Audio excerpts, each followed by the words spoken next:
악의 권세를 성령의 권능으로 묶어주시고 결박하여 주시기를 원하며, 오직 성령 하나님께서 운행하시고 역사하시는 이 시간이 되게 하여 주옵소서. 오늘도 온라인으로 예배하는 이들의 마음속에도 하나님의 나라가 임하게 하여 주시기를 원합니다. 감사하며 우리 구주가 되신, 십자가 지신 구주 예수님의 이름으로 감사하며 기도하옵나이다. 아멘. 하나님 말씀은 시편 보겠습니다. 18편 20절에서 30절까지 지난주에 이어서 보도록 하겠습니다. 시편 18편 20절에서 30절까지. 여호와께서 내 의를 따라 상 주시며 내 손의 깨끗함을 따라 내게 갚으셨으니 이는 내가 여호와의 도를 지키고 악하게 내 하나님을 떠나지 아니하였으며 그의 모든 규례가 내 앞에 있고 내게서 그의 율례를 버리지 아니하였음이로다. 또한 나는 그의 앞에 완전하여 나의 죄악에서 스스로 자신을 지켰나니 그러므로 여호와께서 내 의를 따라 갚으시되 그의 목전에서 내 손의 깨끗한 만큼 내게 갚으셨도다. 자비로운 자에게는 주의 자비로우심을 나타내시며 완전한 자에게는 주의 완전하심을 보이시며 깨끗한 자에게는 주의 깨끗하심을 보이시며 사악한 자에게는 주의 거스르심을 보이시리니 주께서 곤고한 백성은 구원하시고 교만한 눈은 낮추시리이다. 주께서 나의 등불을 켜시며 여호와 내 하나님이 내 흑암을 밝히시리이다. 내가 주를 의뢰하고 적군을 향해 달리며 내 하나님을 의지하고 담을 뛰어넘나이다. 하나님의 도는 완전하고 여호와의 말씀은 순수하니 그는 자기에게 피하는 모든 자의 방패시로다. 아멘. 우리 판하고 우리 기용이 여기 앉으세요. 거기 앉는 것보다 여기 앉는 게 더 좋아요. 아, 거기가 좋아요? 그래요. 피곤한데 하루 종일 일하고 이 자리에 온 우리 기용이 참 잘했어요. 잘 들으면은 또 들리고 또 그게 은혜가 될 줄로 믿습니다. 우리 뒤에 계신 분들하고 앞에 계신 분들하고 서로 인사하겠습니다. 참 잘 오셨습니다. 참 잘하셨어요. 오늘은 시편 18편 지난주에 이어서 말씀을 전하도록 하겠습니다. 시편 18편 부제를 보면 여호와의 종 다윗의 노래라고 이야기하고 있죠. 그 배경은 말하고 있는 것처럼 여호와께서 다윗을 그 원수들의 손과 사울의 손에서 건져주신 날에 부른 노래라고 소개를 하고 있습니다. 다윗은 원수들의 손에 그리고 다윗의 손에 포위가 되어 있었죠. 그것을 다윗은 표현하기를 환난이라고 표현을 하고 있습니다. 사망의 줄, 불의의 창수, 수월의 줄, 사망의 올무, 이런 극한 환난 가운데 있었습니다. 바로 그때에 다윗이 믿음으로 할 수 있었던 유일한 한 가지, 가장 중요한 한 가지 무엇이었습니까? 기도. 여호와께 부르짖어 기도했습니다. 그러자 하나님께서는 다윗의 기도를 기다리셨다고 하는 듯이 즉시 들으시고 응답을 해 주셨죠. 그 이유는 하나입니다. 여호와께서 다윗을 기뻐하셨기 때문에. 스바냐 3장 9절의 말씀처럼 다윗을 보시고 그 기쁨을 이기지 못하셨기 때문에 하나님께서는 다윗이 부르짖어 간구할 때에 즉시 응답하시고 환난 가운데에 다윗을 구원해 주셨습니다. 그 하나님 앞에 다윗이 할 수 있는 것이 무엇이 있겠어요? 오직 하나죠. 시편 18편 1절 나의 힘이 되신 여호와여 내가 주님을 사랑합니다. 이 사랑의 고백은 그냥 의미 없이 하는 고백이 아니죠. 우리는 서로를 향하여 사랑합니다, 축복합니다, 이렇게 고백할 때에 때로는 마음 없이 그냥 앵무새처럼 고백하고 또 말할 때가 종종 있습니다. 그러나 여러분, 그런 말 하나 할 때마다 여러분의 마음을 담으셔야 합니다. 사랑합니다, 축복합니다. 여기에 진심이 담겨져 있어야 됩니다. 다윗은 여호와 하나님을 향한 진심을 담아냈어요. 진짜 내가 주님을 사랑합니다. 그래서 이 사랑에는 어떤 사랑이라고 말씀을 드렸죠? 두 가진 사랑. 여호와 하나님을 향한 깊은 사랑. 하나님의 은혜를, 하나님의 응답을, 하나님의 구원을 머리부터 발끝까지 온몸으로 경험하는 자가 되는 사랑. 바로 그 사랑의 고백이 시편 18편 1절의 고백이라고요. 그래서 성령 안에서 저와 여러분도 이런 고백을 많이 하게 되기를 주님의 이름으로 축복합니다. 주님 그렇습니다. 주님은 정말 나의 힘이십니다. 나의 반석이십니다. 나의 구원의 뿌리십니다. 나의 요새이십니다. 나는 우리 주님 없이 한순간도 살아갈 수 없습니다. 나는 주님을 사랑합니다. 마음을 담아서 이런 고백이 매일매일 우리가 주님 앞에 있게 되기를 축복합니다. 우리 따라서 해보겠습니다. 나는 주님을 사랑합니다. 아멘. 주님이 기뻐하실 줄로 믿습니다. 오늘의 말씀은 다윗이 하나님이 기뻐하시는 자신이 하나님 앞에서 어떻게 살았는지를, 또 그 자신을 향한 하나님께서 어떻게 대우하셨는지를 말씀하고 있는 내용입니다. 나는 하나님의 사랑을 받는 하나님의 종이다.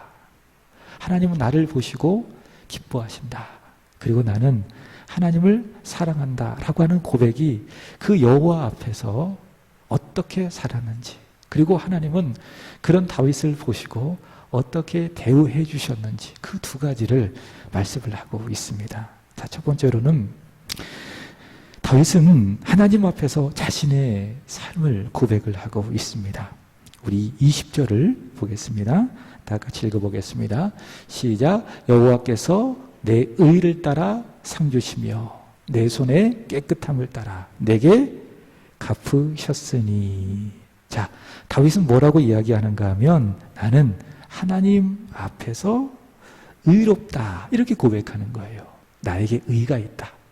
하나님 앞에서 나는 의롭다라고 고백을 하고 있는 거예요. 노래를 하고 있는 거예요. 24절도 마찬가지지요. 함께 읽어보겠습니다. 시작. 그러므로 여호와께서 내 의를 따라 갚으시되 그의 목전에서 내 손이 깨끗한 만큼 내게 갚으셨도다. 내 손이 하나도 더럽지 않다. 나는 여호와 앞에서 의롭다. 이렇게 다윗은 고백하고 노래를 하고 있습니다.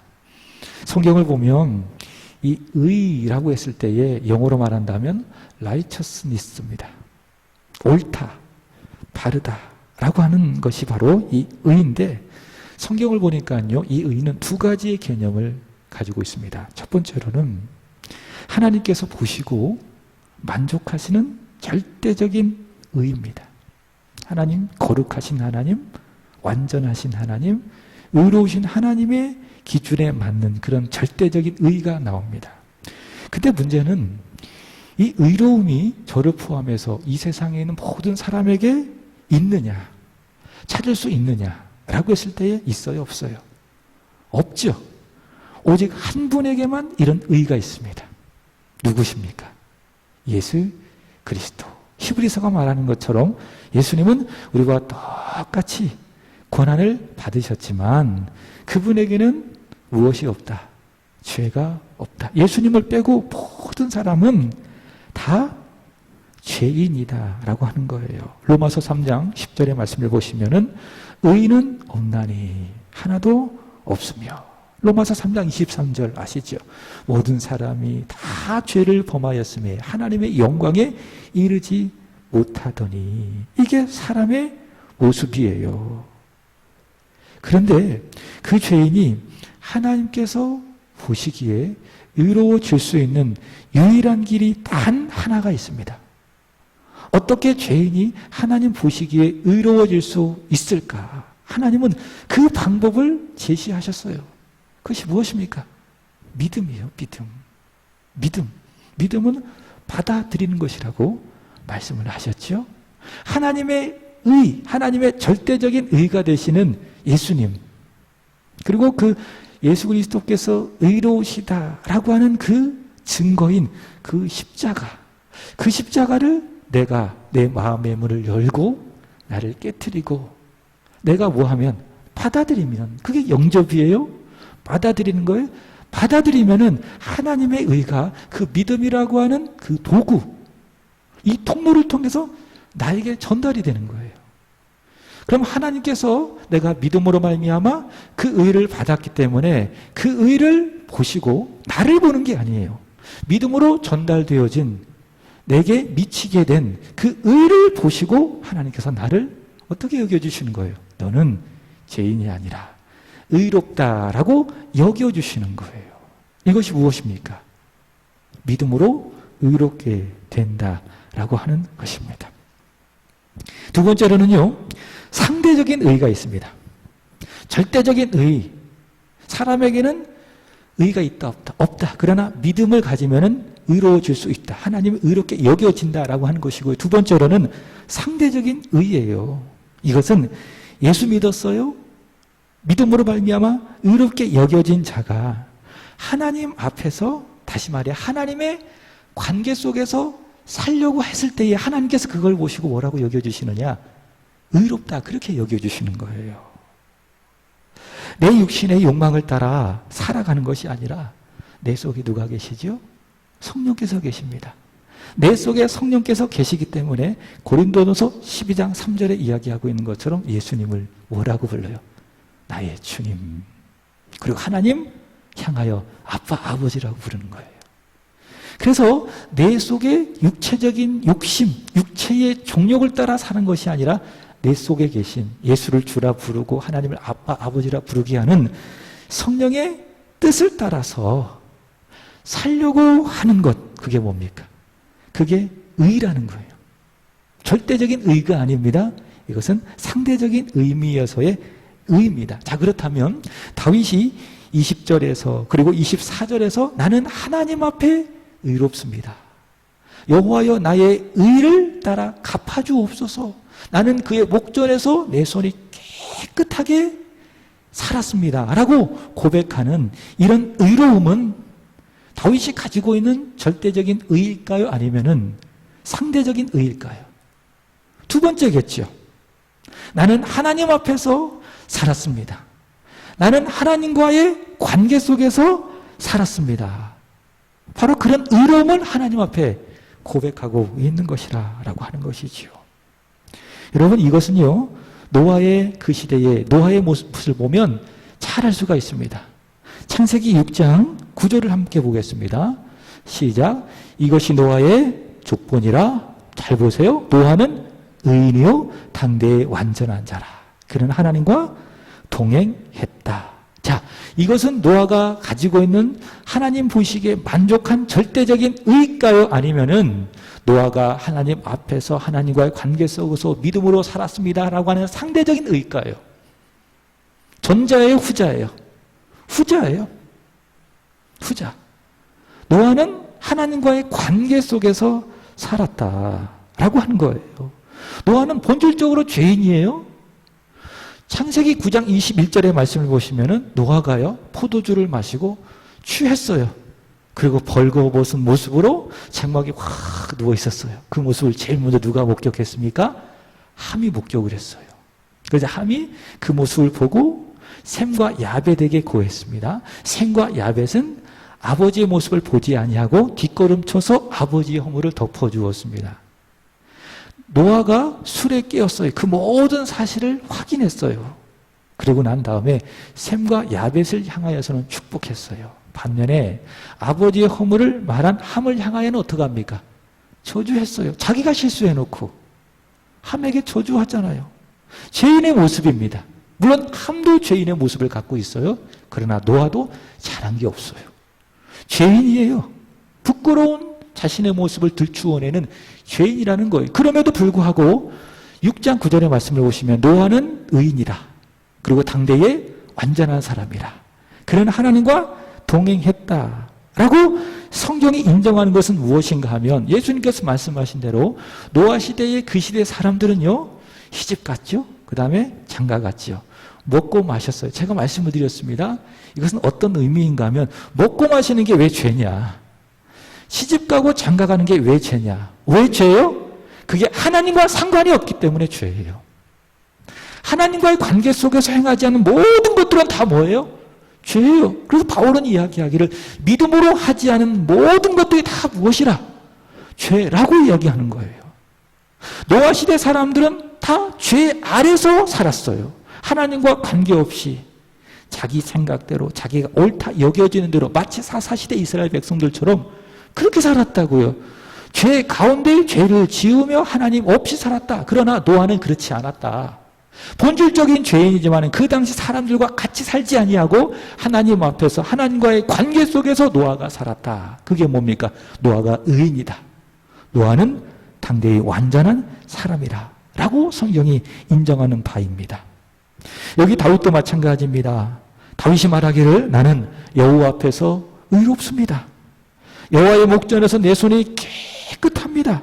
이것은 다윗이 어떤 의미로 고백하고 있느냐? 하나님, 저는 지속적으로 변함없이 계속적으로 끊임없이 하나님과의 관계 속에서 제가 살았습니다. 바로 그 고백을 하고 있는 거예요. 그것이 무엇입니까? 다윗이 고백하고 있는 의로움이라고 하는 거예요. 여러분, 이런 의로움이 저와 여러분의 의로움이 되기를 주님의 이름으로 축복합니다. 하나님을 의식하고 살아가는 거예요. 있을 때든지 누군가가 없을 때든지 늘 하나님 앞에서 하나님과의 관계 속에서 살아가는 거예요. 그럼 하나님이 그거 보시고 뭐라고 여겨주십니까? 아, 의롭다. 그리고 기뻐하시는 거예요. 그것을 예배로 받아주시는 것입니다. 자, 그렇다면 하나님과의 관계 속에서 살아가는 의로움이란 과연 무엇일까? 제가 이 말씀을 묵상하고 준비하면서 생각을 해보았습니다. 여러분, 이번 주에 인터넷을 핫하게 달구었던 사진을 하나 여러분에게 보여드리고 싶습니다.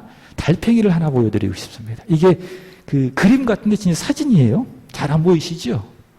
이 달팽이 이름을 뭐라고 부르는가 하면 갯민숭 달팽이, 갯민숭 달팽이라고 부릅니다. 혹시 이 사진 보셨습니까?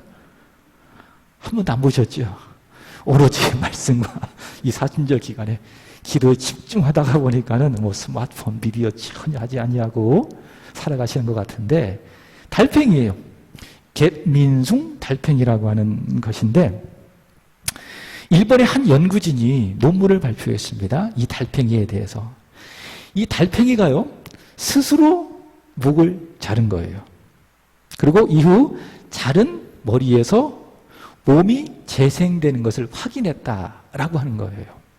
그러면 왜 이 갯민숭 달팽이가 목을 잘랐는가라고 했을 때에 일본의 연구진이 확인한 결과 이 온몸에 기생충이 감염이 됐던 거예요. 그래가지고 이 달팽이가 계속 두면은 내가 죽겠구나 싶어가지고 어떻게 했어요? 스스로 이렇게 몸을 딱 하고 잘라버린 거예요. 여러분, 죄는 뭐라고 생각하십니까? 죄는 독이에요? 믿습니까? 나를 죽이는 독이 죄예요. 광야 이스라엘 백성들이 하나님을 향하여 원망했죠. 모세를 향하여 불평했죠. 힘들다고, 고통스럽다고. 왜 우리를 이 광야로 끌고 와서 죽게 하냐고. 차라리 애굽으로 돌아가는 것이 낫다고. 하나님을 향하여, 모세를 향하여 아주 그 과격한 원망의 말을 퍼붓습니다. 하나님께서 화가 나셨어요. 진노하셨어요. 그래서 어떻게 하셨습니까? 불뱀을 싹 보내셨어요. 불뱀이 어떻게 합니까? 그 불평하고 원망한 사람들을 딱 물어서 하나씩. 그 불뱀이 물어서 사람들의 속에 무엇이 들어갑니까? 독이 들어가는 거예요. 독이 온몸에 퍼지니까 사람들이 점점 죽어가는 거예요. 여러분, 그 독은요, 무엇을 상징하는지 아십니까? 죄예요, 죄. 불평한 것도 죄지만은 그 죄가 몸속으로 들어간 거예요. 그러니까 사람들이 점점 죽어갑니다. 여러분, 죄가 그렇습니다. 죄는 뭐냐? 내 몸을 파괴해요. 내 영혼을 파괴하는 것이 무엇입니까? 그것이 바로 죄다라고 하는 거예요. 21절 보시면은 죄는 뭐냐? 이는 내가 여호와의 도를 지키고 악하게 내 하나님을 떠나지 아니하였으며. 하나님을 떠나는 게 무엇입니까? 그게 죄의 본질이에요. 우리 죄 껍데기만 봐요. 죄의 겉모습만 보고 죄라고 이야기해요. 그러나 여러분, 죄는 본질적으로 뭐냐? 하나님을 떠나는 거예요. 그게 죄예요. 로마서 1장 28절의 말씀, 제가 반복해서 말씀하지 않겠습니까? 죄는 뭐냐? 내 마음에 하나님이 계셔야 하는데 내 마음속에 주인 되신 하나님을 밀어내는 게 뭡니까? 그게 죄예요. 하나님 없이 살아가려고 하는 모든 시도가 뭐예요? 다 죄다. 하나님의 말씀을 듣고도 순종하지 않는 것이 무엇이다? 그것이 바로 죄다. 하나님을 떠나니까는 살인하고 간음하고 도둑질하고 시기하고 질투하고 수많은 범죄들이 우리 주변에서 일어나는 거예요. 하나님 앞에 살면 하나님의 마음을 두고 하나님의 지배를 받으면 그런 죄를 저질 수가 없어요. 죄는 뭐다? 하나님을 떠나는 것. 그것이 바로 죄다. 그 죄가 내 안에 들어오잖아요. 그럼 어떻게 됩니까? 점점 나를 죽이는 거예요. 마치 기생충과도 같아서 그 죄에 중독돼서 결국 죽을 수밖에 없습니다. 그래서 여러분, 이 달팽이도 자기 살기 위해서 어떻게 해요? 그 기생충에 감염된 자기 몸을 끊어내는 거예요.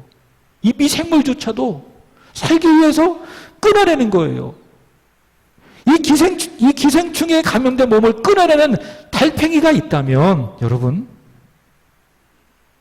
나를 죽이고 나를 파괴하고 때로는 교회도 파괴하고 내 가정도 내 자녀도 파괴하는 그 죄를 어떻게 하는 거예요? 나도 과감하게 단호하게 끊어내야 되는 거예요. 예수 의지하고 십자가 의지하고 내 안에 하나님 없이 하려고 하는 그런 이 죄를 단호하게 끊어내고 하나님과의 관계 속으로 들어가고 하나님 앞에서 살려고 하는 그것이 무엇이다? 그것이 바로 죄다라는 거예요. 그래서 여러분, 죄를 지으면서 하나님 없이 살아가면서 내가 하나님과의 관계 속에서 살아가는 거 가능해요? 불가능해요? 불가능해요. 죄와 어떻게 하나님을 동시에 섬길 수가 있겠습니까? 죄에 지배받으면서 어떻게 하나님을 바로 알고 하나님을 바로 섬길 수 있겠습니까? 우리 하나님은 그런 하나님이 아니세요. 하나님 앞에 철저하게 엎드리고 납작하게 하나님 앞에 엎드리고 하나님으로 충만하고 죄를 끊어내고 하나님과의 관계 속에서 있게 되어지고, 그게 뭡니까? 그게 우리가 하나님 앞에 보여드려야 될, 우리가 고백해야 될 의로움이다 라고 하는 거예요. 자, 그 다음에 두 번째로는 다윗의 의로움은 뭐냐? 22절을 보세요. 자, 시작. 그의 모든 규례가 내 앞에 있고 내게서 그의 율례를 버리지 아니하였음이로다. 자, 첫 번째 의는 하나님과의 관계예요. 두 번째 의는 무엇이냐? 순종이에요. 보세요. 하나님께서 다윗에게 하나님의 말씀을 주셨어요. 그 말씀을 표현하기를 규례라고 이야기해요. 율례라고 이야기해요. 또 보세요. 30절 보십시오. 하나님의 도, 하나님의 말씀은 어떻다? 완전하다. 여호와의 말씀은 순수하다. 다윗은 하나님의 말씀, 하나님의 도, 하나님의 규례, 하나님의 율례를 철저하게 믿고 그 말씀을 다 지켜 행했다. 오늘날로 말한다면 성경에 기록되어진 하나님의 말씀을 주야로 읽고 묵상하고, 요한계시록 1장 3절의 말씀처럼 그 말씀을 읽고 듣고 지켜 행했다라고 하는 것입니다. 그것이 무엇이다? 그것이 다윗의 의로움이다. 다윗은 이렇게 이야기합니다. 사무엘상 24장 6절 보시기 바랍니다. 어떤 말씀인가 하면, 다윗이 지금 이 시를 지을 상황은 원수들의 손과 사울의 손에 포위되어진 그 상태였습니다. 다윗이 사울을 죽일 수 있는 기회가 있었습니다. 주변 사람이 여호와께서 저 사울을 당신의 손에 넘기셨습니다. 지금 해하십시오. 지금 치십시오. 그럼 당신은 안전할 것입니다 라고 이야기했을 때에 다윗이 뭐라고 이야기했습니까? 시작. 자기 사람들에게 이르되 내가 손을 들어 여호와의 기름 부음을 받은 내 주를 치는 것은 여호와께서 금하시는 것이니 그는 여호와의 기름 부음을 받은 자가 대민이라 하고, 자기 이익을 위해서 사울을 치지 않았어요. 하나님의 말씀에, 하나님께서 명령하신 그 하나님의 말씀에 기름 부음 받은 자를 치는 것은 여호와께서 금하셨기 때문에 다윗은 사울을 해하지 아니하였다. 그래서 무엇이 의로움이냐? 순종이에요. 순종.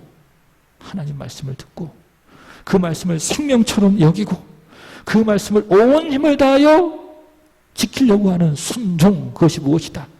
여호와께서 보시는 의로움이다 라고 하는 거예요. 하나님 말씀은 영원합니다. 내 생각을 버리고 내 뜻을 다 버리고 내 계획을 버리고 하나님께서 나에게 말씀하신 모든 말씀을 다 듣고 지켜 치열하게 나와 싸우고 불순종과 싸우고 하나님의 말씀에 지켜 순종하는 것, 그것이 무엇이다? 그것이 바로 의로움이라고 하는 거예요. 자, 또 보세요. 29절 보시면 의로움이 무엇인가? 29절 보시기 바랍니다.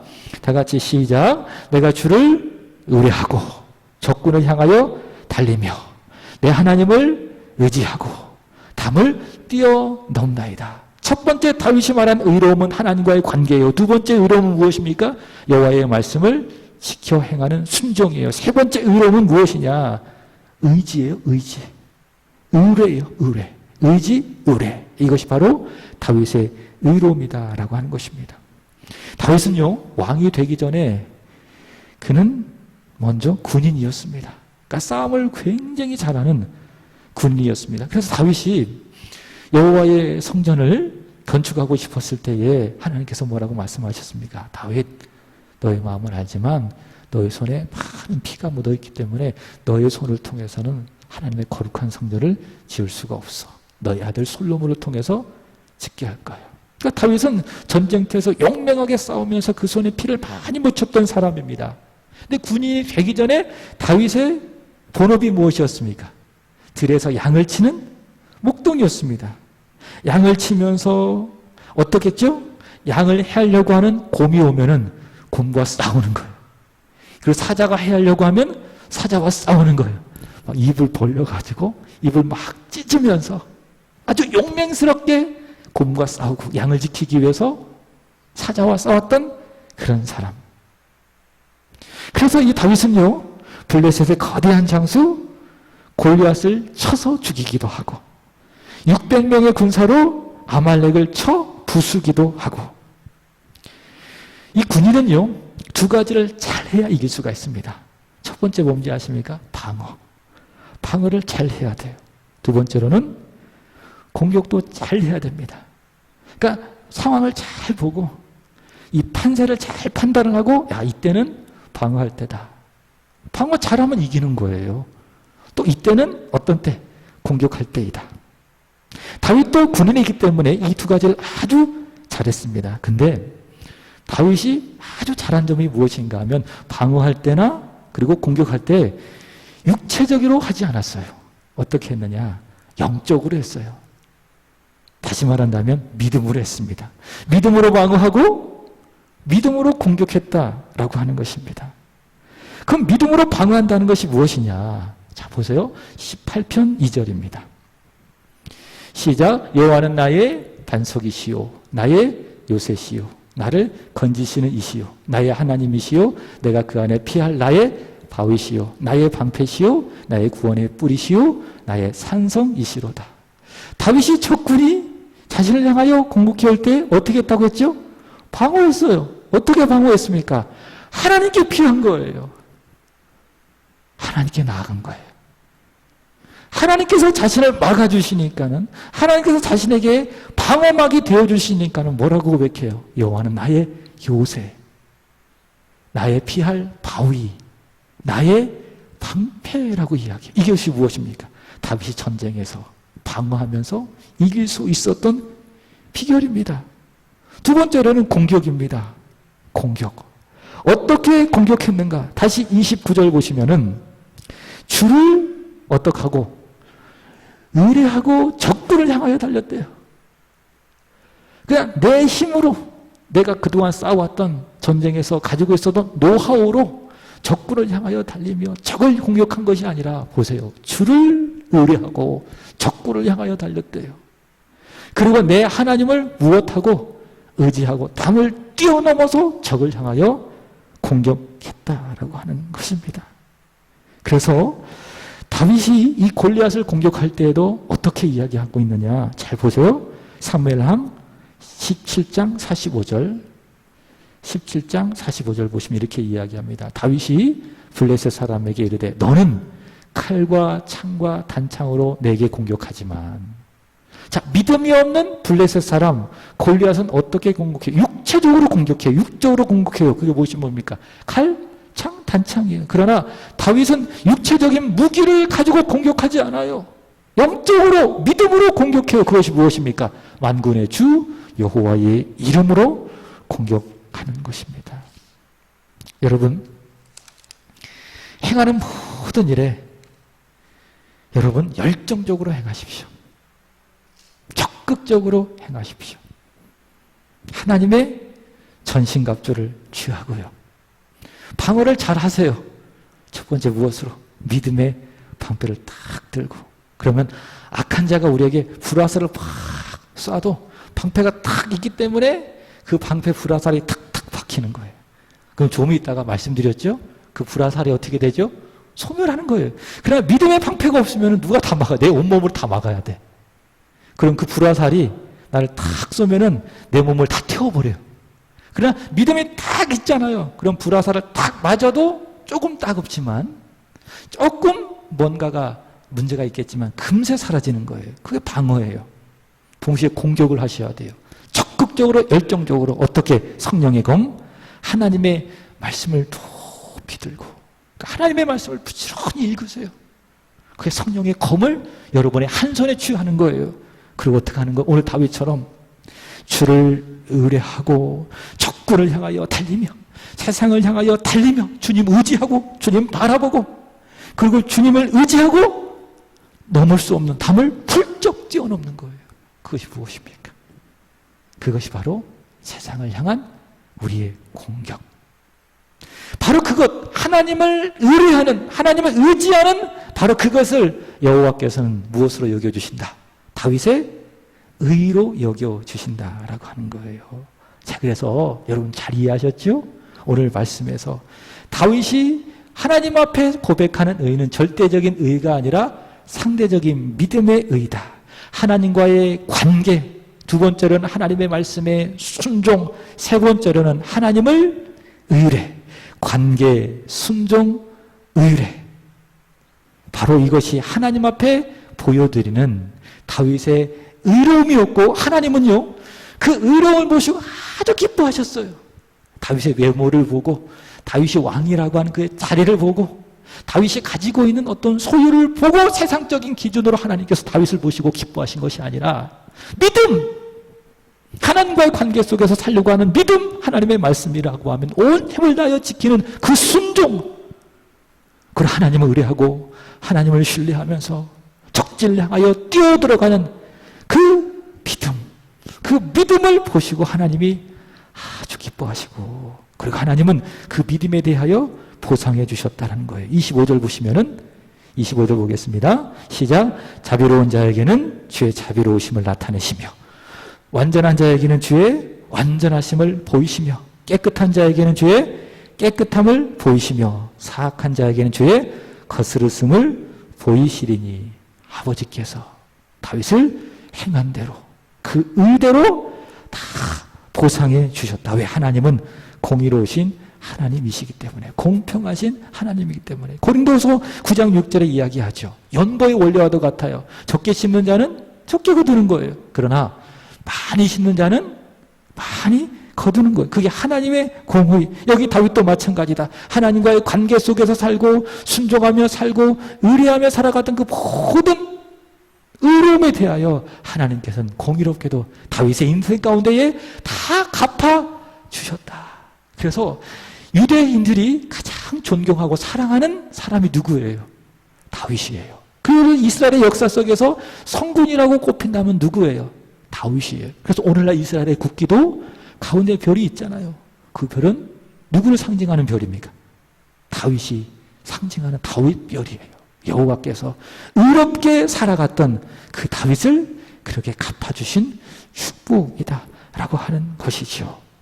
여러분, 근데요, 말씀을 마치면서 다윗이 하나님께서 그의 의를 따라 갚으시는 하나님의 보상 앞에 이렇게 고백을 합니다. 오늘 말씀의 제목인데 28절 보겠습니다.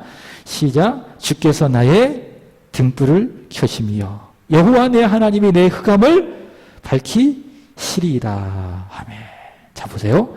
여기서 등불은 두 가지 의미를 갖고 있습니다. 첫 번째로는 잠언 20장 20절에 보시면 생명, 두 번째로는 잠언 24장 20절에 보시면 번영이에요.